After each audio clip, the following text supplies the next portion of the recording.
So yan, si Sir Jake ay nag-avail sa atin ng Fermata FA214 Acacia Edition. Ito naman, di ba? Kapag nakita ito ng kapitbahay nyo, tapos hihiramin, mahihiya.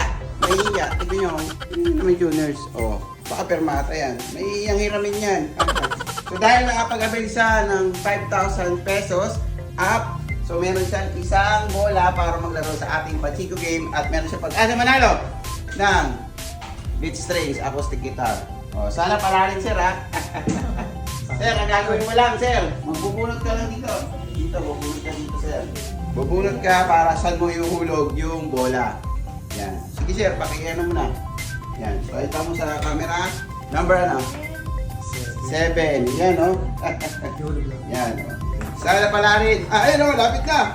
Ayun. Nasa stop. Pero meron pa rin siyang quality kapo. Yan naman. Dalawa na yung kapo mo sir. Binigyan ka ng kapo ulit. May libre na tong kapo. Pero binigyan pa siya ulit ng kapo. Thank you. So yun, kung gusto niyo yung ganitong Pachinko game, mag-avail lang kayo ng 5,000 pesos dito sa Fermata Shop. Walk-in lang po para sa mga mag-walk-in kasi na-appreciate natin yung effort nila pumunta dito sa shop. Sir, ano masasabi niyo sa acoustic guitar natin? Ganda, mukhang solid na solid to. Yeah. Yung palaro natin sir, ano masasabi niyo? Okay. Solid ba? Muntik na. Dito lang yan sa aming shop. Kami lang ang meron yan sa Earth. Peace out.